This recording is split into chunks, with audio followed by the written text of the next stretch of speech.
fold those shirts faster, wage slave! The district manager sneered. I stopped folding the cheap, starchy denim. I quit, I said, my voice cutting through the store's artificial hum. Jared's face turned a violent shade of plum. You can't quit, it's Black Friday! He panicked, spittle flying from his thin lips. I can. I smiled, feeling the cold weight of the keys in my pocket. Because I own the building lease. And I'm closing the store for renovation. Right now. Jared froze, his mouth hanging open. The air inside the mall smelled of burnt coffee and floor wax. It was exactly 6 in the morning. Outside the security gates, a restless horde of shoppers pressed against the glass. They looked like a single, breathing organism fueled by discounts. Jared stepped toward me, his shiny suit catching the harsh fluorescent glare. He looked like a man who had never been told no. I felt the vibration of the industrial heaters deep in my teeth. The power dynamic shifted without a single scream. I reached into my ratty tote bag and pulled out a manila envelope. The paper was crisp and heavy. Unlike the flimsy receipts Jared obsessed over daily. I slid the master lease onto the coffee-stained folding table. My name, Maddie Vance, was printed in bold black ink at the top. Jared's eyes darted across the clauses, searching for a loophole that didn't exist. His hands began to shake. He finally realized the woman he called a servant was actually his landlord. The morning light was gray and thin. I remembered the silk blouse hidden beneath my polyester company vest. For months, I had played the part of the invisible seasonal hire. I watched him berate the single mothers and ignore the leaking sewage in the fitting rooms. I documented every safety violation with the precision of a surgeon. The blocked fire exits were my favorite piece of evidence. Jared looked at the crowd outside and then back at me. His arrogance was replaced by terror. A low buzz echoed as I activated the security gate controls. The heavy metal shutters began their slow, rhythmic descent. The noise was a mechanical guillotine, steady and final. Customers outside started shouting, their muffled anger hitting the glass like hail. Jared lunged for the button, but I stepped into his path. I wasn't the tired worker anymore. I was the shark who had been circling his sinking ship for months. He stopped, realizing I wasn't moving. The gate hit the floor. You're destroying my career, Jared whispered, his voice cracking. I didn't feel a flicker of sympathy. I thought about Brittany crying in the break room yesterday. I thought about the stolen overtime pay that funded Jared's fake lifestyle. I reached up and unpinned my plastic name tag, dropping it into a puddle of spilled lat. The plastic clattered against the floor tiles I technically owned. It was the loudest sound in the store. He looked small standing among the towers of messy, overpriced sweaters. The fire marshal appeared at the front entrance right on schedule. Frank didn't look at the clothes.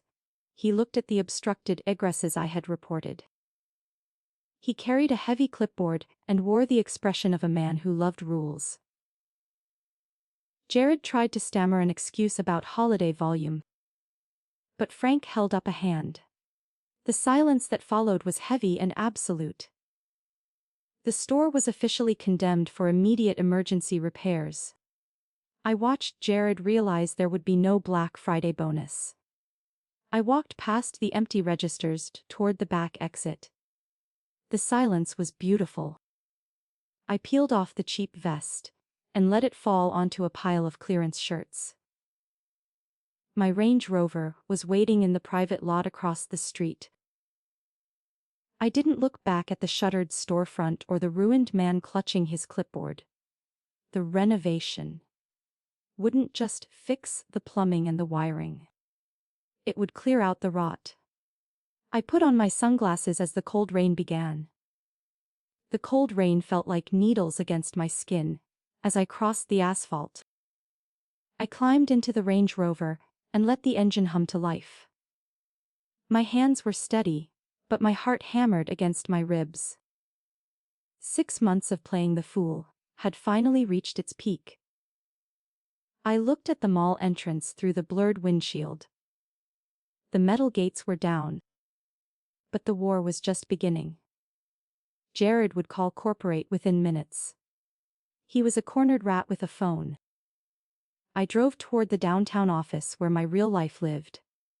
The mahogany desk and glass walls felt alien after months of retail dust. My attorney, David, was already waiting with a steaming cup of tea. He didn't ask how it went. He saw the fire in my eyes and opened the master file. "They're already calling Maddie," he said quietly. The trendy executives were scrambling to understand how a seasonal hire could lock them out. They still hadn't read the fine print. I leaned back and watched the rain streak the high-rise windows. "Let them call," I replied, my voice cold and sharp. They ignored the sewage leaks and the blocked exits for years. Now they can pay the rent on a store they can't even enter. David nodded, his pen scratching against the legal pad. We had the evidence, the photos, and the fire marshal's report. Jared was a small piece of a much larger rot. The corporation was the real beast I wanted to cage. My phone buzzed on the desk, vibrating like an angry insect. It was an unknown number from a local area code. I answered without hesitating. Jared's voice was a frantic, high-pitched mess on the other end. "You think you're smart, Maddie," he hissed. "I know people. I'll tell everyone you sabotaged the store." I smiled at the ceiling. He was projecting his own crimes onto me. It was pathetic. I didn't say a word. I simply hung up and blocked him forever. The realization hit me that Brittany was still inside the mall corridor. She had no idea I was the one who signed her checks. I had promised to take care of the staff, and I intended to keep it. I messaged David a list of names and banking details. "Pay them triple for the day," I instructed. "Tell them it's a landlord compensation fund." I wanted Jared to be the only one who lost everything. The workers were just collateral in his ego trip. David looked up from his tablet with a worried frown. "There is one complication, Maddie," he noted. "The corporate legal team is claiming the renovation clause is predatory." I laughed at the irony. A billion-dollar company was complaining about unfairness. They had signed the lease because I offered them a discount. They chose greed over due diligence. Now they were trapped in a cage of their own making. I told David to send the video of Jared screaming at the staff. The video was a masterpiece of corporate self-destruction. In the footage, Jared called me a bottom feeder while kicking a fire extinguisher out of the way. It showed the systematic abuse of the very people who generated their profit. No judge would side with a company that allowed such filth to manage their assets. The subtext was clear: Trenzy was a liability to the mall. I wasn't just a landlord. I was the one cleaning up a public safety nightmare. By noon, the rain had turned into a thick, gray fog. The corporate offices of Trenzy sent an urgent settlement offer. They wanted to surrender the lease quietly, if I agreed not to release the footage. It was a cowardly move, but I expected nothing less. I looked at the signature line on the document. I could end this now and move on. But I wanted more than just a vacant store. I wanted a public admission of their gross negligence. I stood up and smoothed my tailored blazer. The transformation was complete. I was no longer the wage slave folding starchy jeans in the dark. I was the woman who controlled the ground beneath their feet. Tell them no, I said to David. We go to court. Or they pay the staff's salaries for a full year. He looked surprised, then he grinned. The game had changed again. I walked out of the office feeling the weight of a new secret. The fog clung to the office glass like a damp shroud. I watched David dial the corporate line. My objective was simple: force a total surrender. The Trenzy lawyers were aggressive. Their voices sharp through the speakerphone. They threatened to tie the property up in litigation for a decade. I checked my watch while they blustered. The pressure was high, but I held the cards. I tapped the mahogany desk with a steady rhythm. They didn't know I had a second witness ready to come forward tonight. A heavy silence followed my counter offer. The lead attorney for Trenzy cleared his throat, sounding less confident now. We can't pay a year of salaries, Maddie, he argued. I looked at the spreadsheet on my monitor. The cost was a fraction of their quarterly marketing budget. They were choosing to fight over pennies, while their reputation bled out. I leaned into the microphone. Then we let the local news see the sewage footage, I said. The power balance shifted instantly. They were finally listening to the consequences. The turn came when a new email popped up on my screen. It was an anonymous tip from an internal corporate account. Someone in their accounting department was watching the fall. They attached a PDF showing Jared's embezzlement went much higher than the store level. He was funneling money into a shell company, owned by a regional VP. This wasn't just a rogue manager, it was a systemic criminal enterprise. I shared the screen with David. He whistled low. The leverage we had was now lethal. We need a moment to confer, the lawyer whispered. The line went dead with a soft click. I stood up and paced the length of the office. My reflection in the glass looked sharp and dangerous. I wasn't just a landlord protecting a building anymore. I was a whistleblower about to crack open a multi-state fraud ring. My hands gripped the back of my leather chair. I felt a surge of adrenaline. The air in the room felt electric. I was winning more than a lease. The office door opened, and David's assistant rushed in with a frantic look. She handed me a printed tablet. A social media video was going viral. It wasn't the footage I had filmed. Someone else had recorded the Black Friday evacuation from the crowd's perspective. The video showed Jared lunging at a customer before the fire marshal intervened. It had 1 million views in 3 hours. The public was already judging Trenzy. The pressure was no longer private. It was a global PR disaster. They want to settle everything, David said, his voice brimming with excitement. The corporate team was back on the line, sounding desperate. They agreed to the full year of salaries for every employee. They also agreed to vacate the premises by midnight without a fight.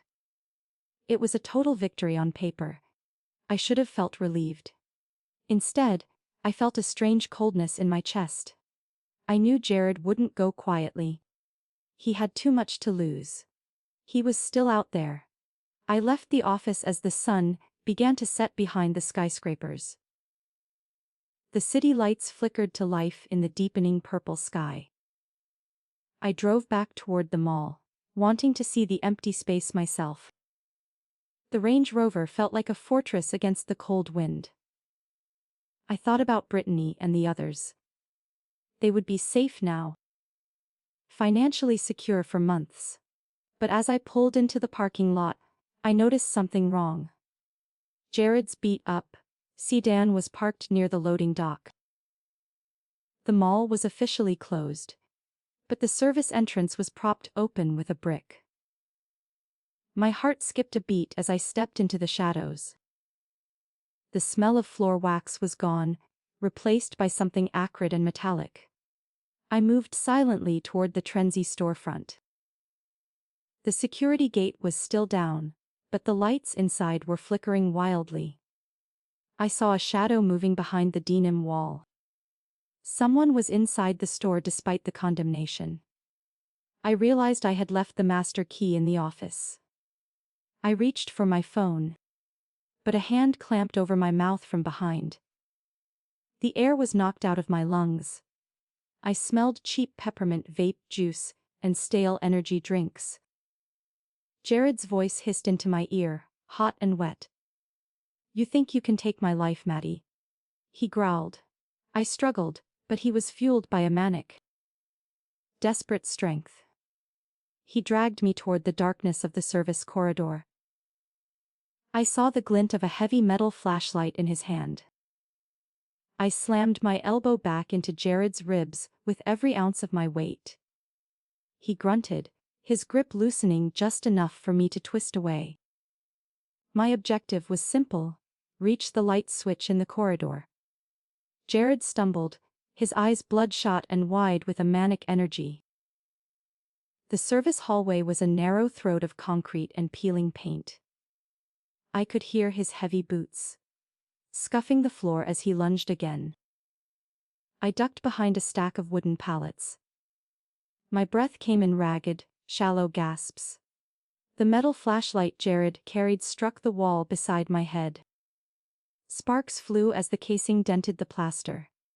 He wasn't just angry, he was completely unhinged.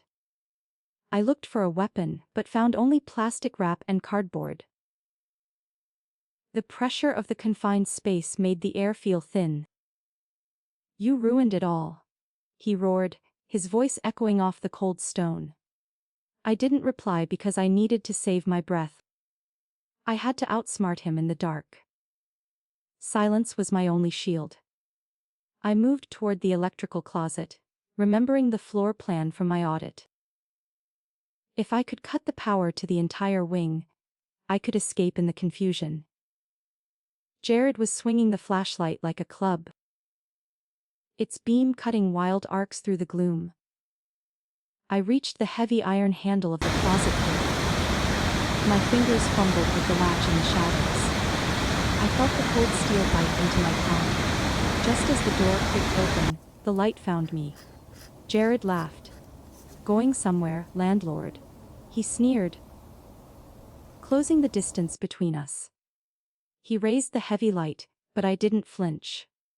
I reached inside the closet and grabbed the fire extinguisher instead. I pulled the pin with a sharp, metallic snap. Before he could strike, I squeezed the lever. A thick cloud of white chemical powder exploded into his face.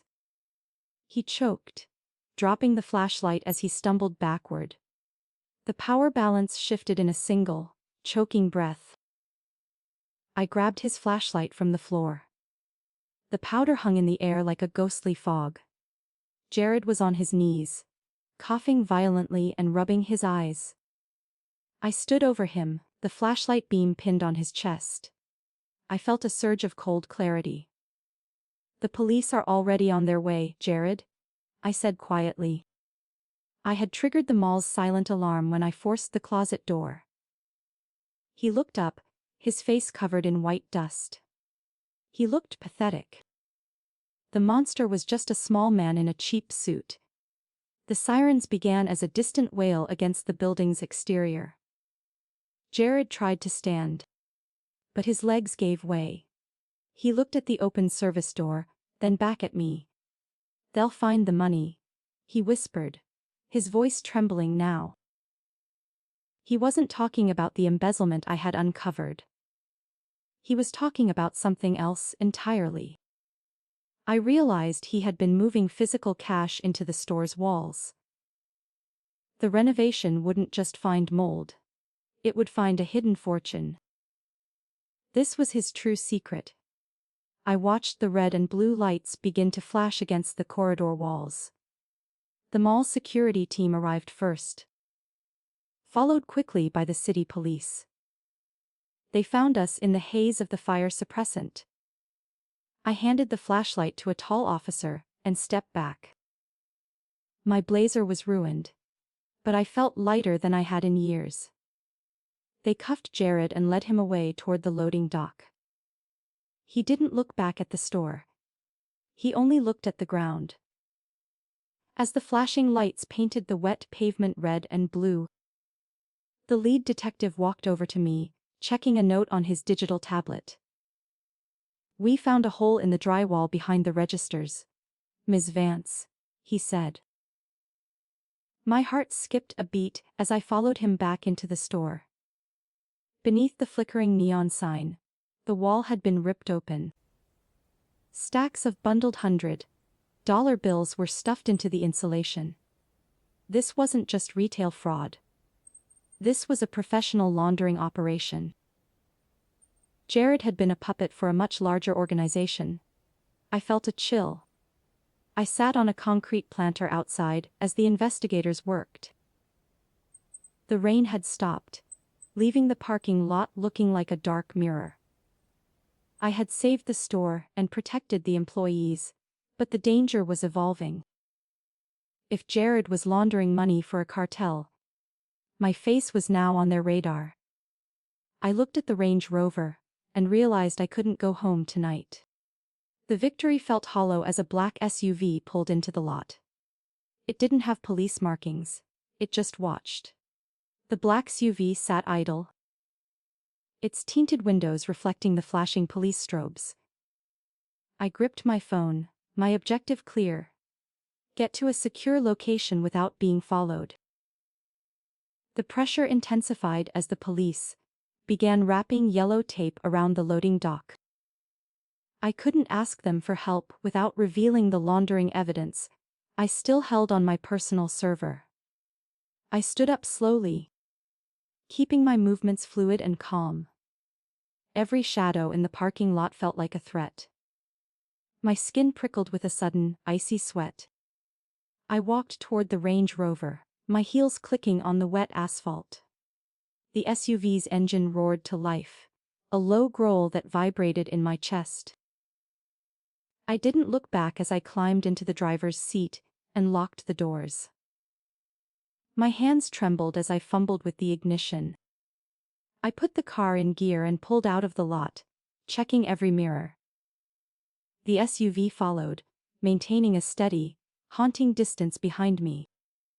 I was being hunted by professionals, not a petty manager. The city streets were empty and slick with late night rain. I turned into a crowded gas station to test my pursuer. The black SUV slowed down but didn't enter the bright, fluorescent lot. This was the mid-scene turn. They weren't looking for a confrontation yet. They were tracking my destination. I realized they didn't know I had a second property, downtown with a secure underground garage. I pulled back onto the road, accelerating through a yellow light. The chase was silent, psychological, and deadly. I navigated through a maze of narrow alleyways near the warehouse district. The SUV was persistent, hanging back like a ghost in the fog. I needed to lose them before I reached my safe house. I took a sharp left, then killed my headlights as I ducked into a dark loading bay. I watched the black vehicle pass by, its brake lights glowing like angry red eyes. My breath hitched in my throat. I waited for 5 long minutes in the absolute darkness. Once the road was clear, I drove toward my downtown loft.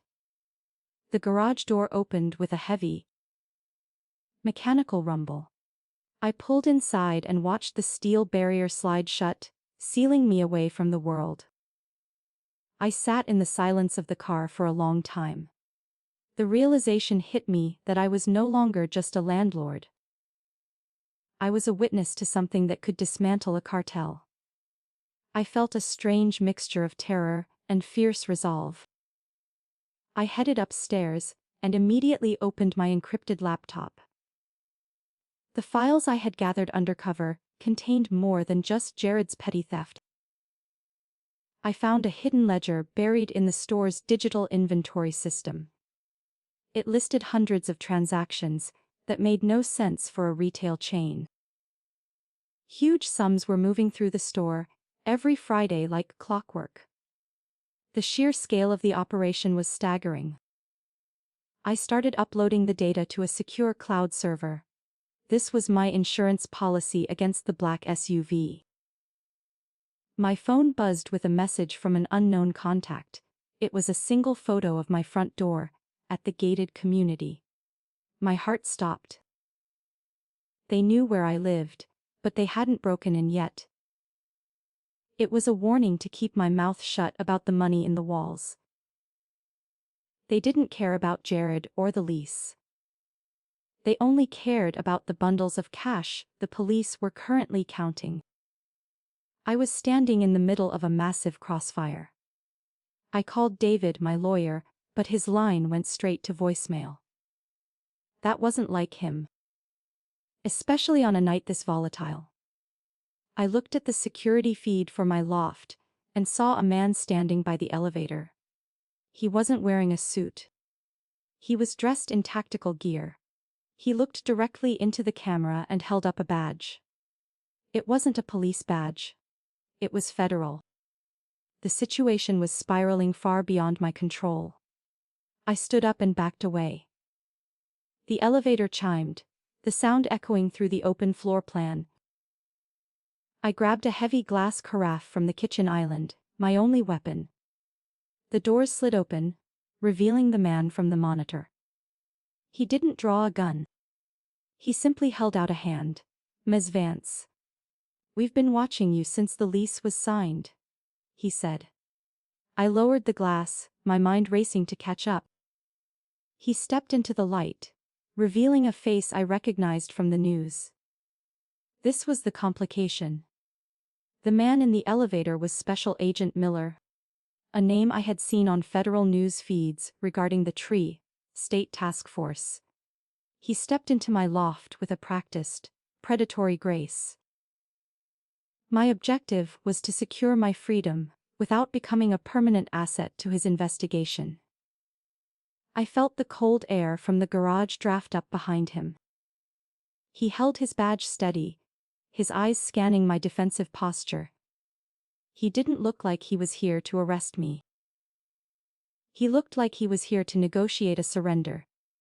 Miller gestured toward my open laptop on the kitchen island. "You've done a remarkable job, Maddie. Most landlords don't go undercover to audit their tenants," he said.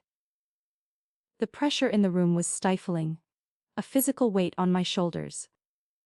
I didn't move toward the laptop. I kept the glass carafe gripped tight in my right hand.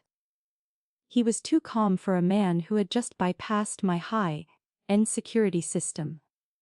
I realized my encrypted servers were likely already compromised by his team. He was 3 steps ahead of me. I set the glass down on the marble counter with a sharp click. "If you've been watching me, you know about the money in the walls," I said. My voice was steady, masking the tremor in my chest. Miller nodded, his expression remaining neutral. He pulled a small tablet from his tactical vest and swiped through a series of photos. They weren't from the store. They were surveillance shots of the black SUV that had followed me home.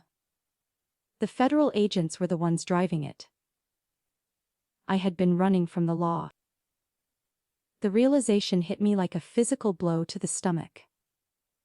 The SUV wasn't the cartel. It was Miller's team protecting the evidence I was carrying. The power balance shifted as he slid the tablet toward me. Jared was just a middleman for a massive laundering ring. We needed him to crack, Miller explained. But then he showed me a detail that changed everything. There was a photo of my attorney, David, meeting with a regional executive from Trenzy. David wasn't just my lawyer. He was working for the other side. My blood turned to ice in my veins. Every legal move I had made was being reported back to the very people I was trying to dismantle. David had suggested the mall purchase. He had facilitated the lease. I wasn't the shark, I was the bait.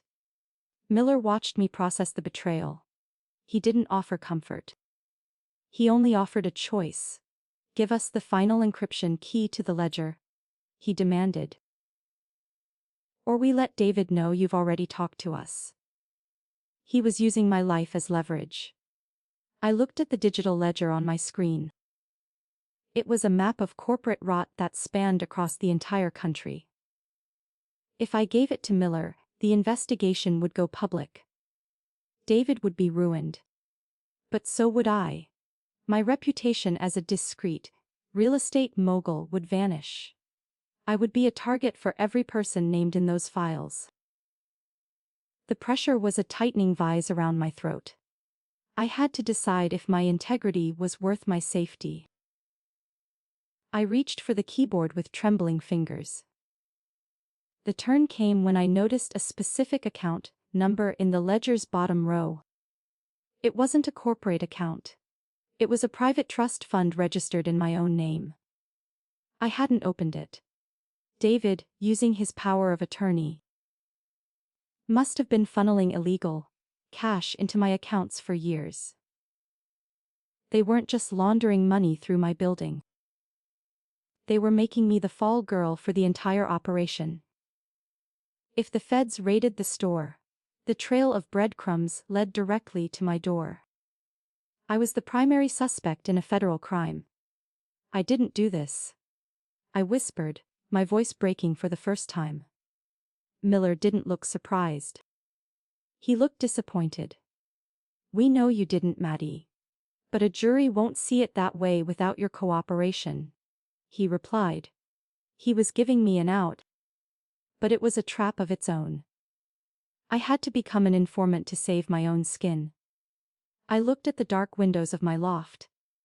The city felt like a vast, hungry machine waiting to grind me into dust. I felt completely and utterly alone. I typed the final encryption key into the prompt. The ledger unfolded like a blooming flower of red and black data.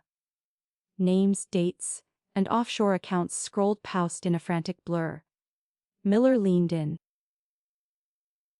his face illuminated by the blue light of the monitor. He looked like a hunter who had finally caught his prey. He didn't care about the people I had saved. He only cared about the conviction. I felt a surge of cold, focused anger. I wasn't going to be anyone's puppet. I stood up and walked toward the window. The black SUV was still parked in the shadows of the alleyway below. I could see the silhouette of a driver waiting for a signal. I turned back to Miller, my resolve hardening into something sharp. I'll give you everything, I said. But I want immunity in writing. And I want David arrested tonight. Miller hesitated, then reached for his radio. He was making the call. I had successfully traded my secrets for a chance at a new life. The tactical team moved with silent efficiency. They exited the elevator and began securing the files from my laptop. Miller stayed by my side, watching the data transfer progress bar. He seemed almost bored now that the hunt was over.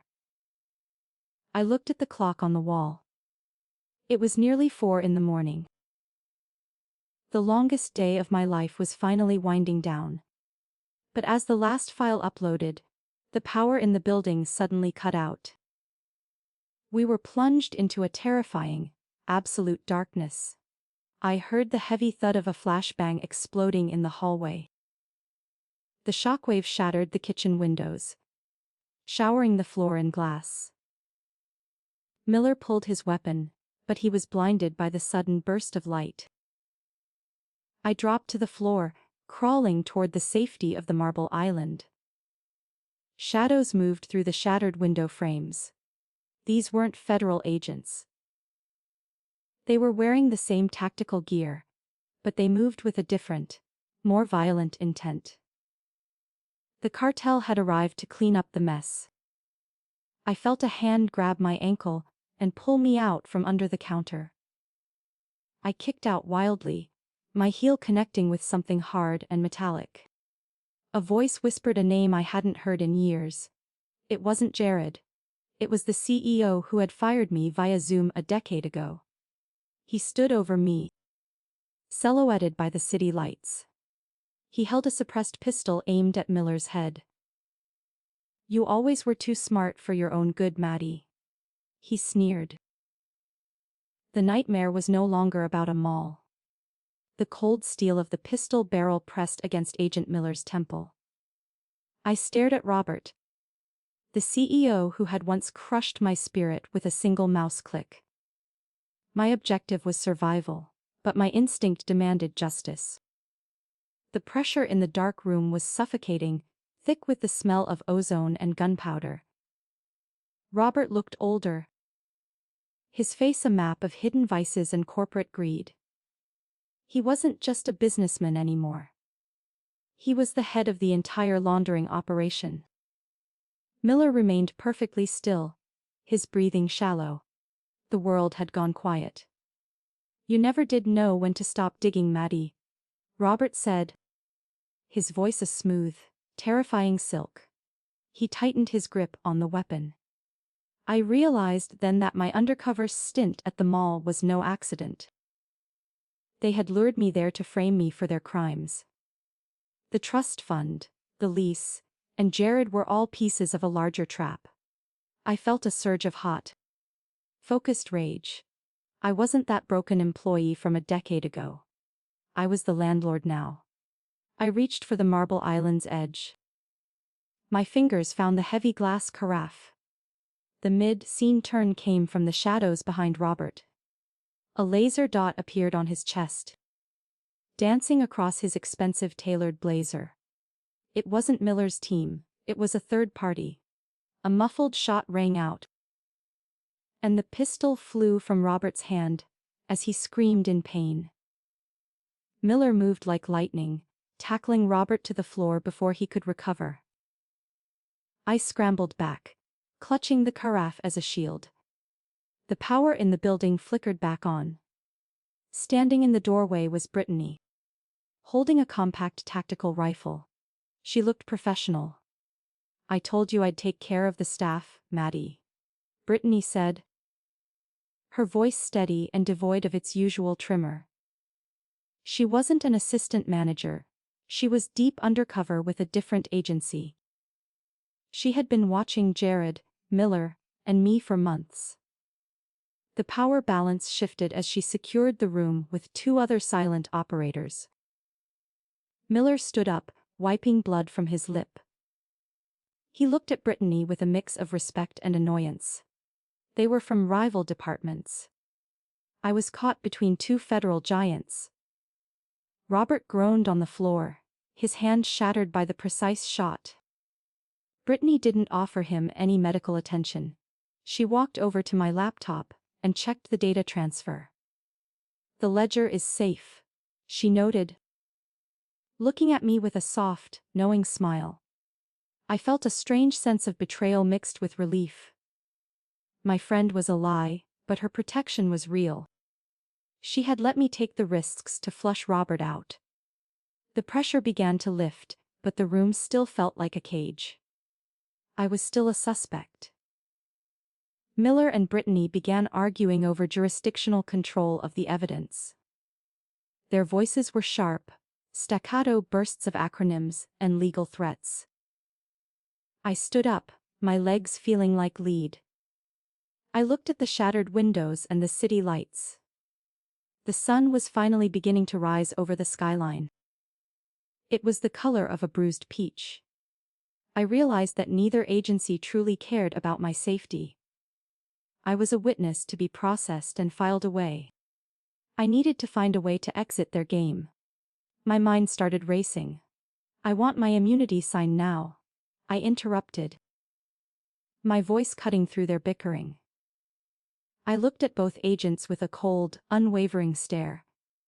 I held the encryption key in my head. The only thing they didn't have. If they wanted the offshore accounts, they needed me.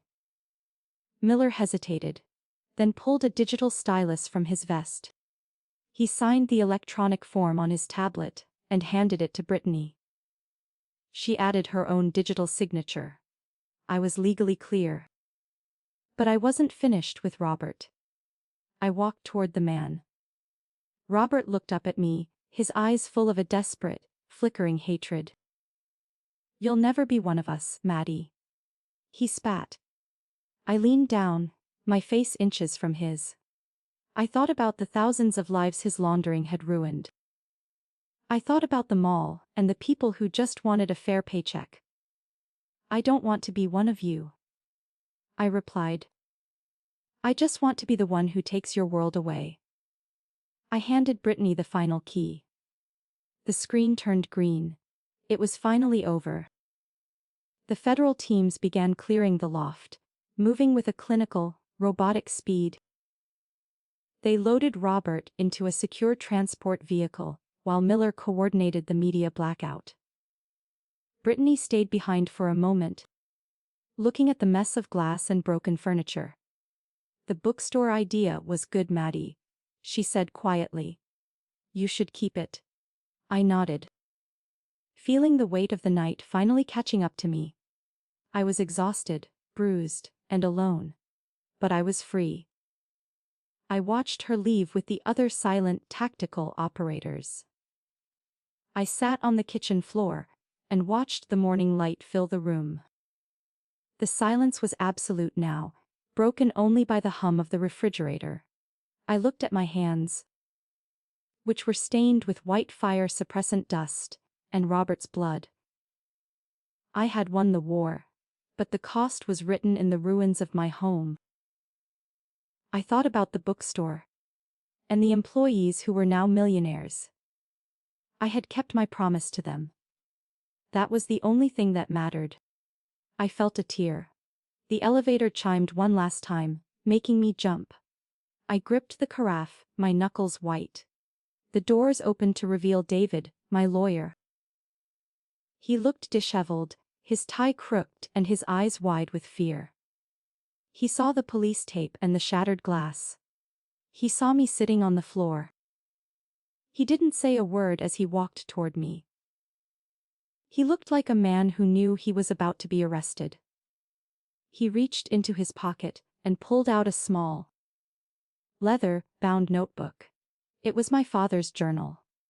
"They took everything from me, Maddie," David whispered, his voice trembling. He handed me the book, his fingers shaking against the leather. "I didn't want to betray you.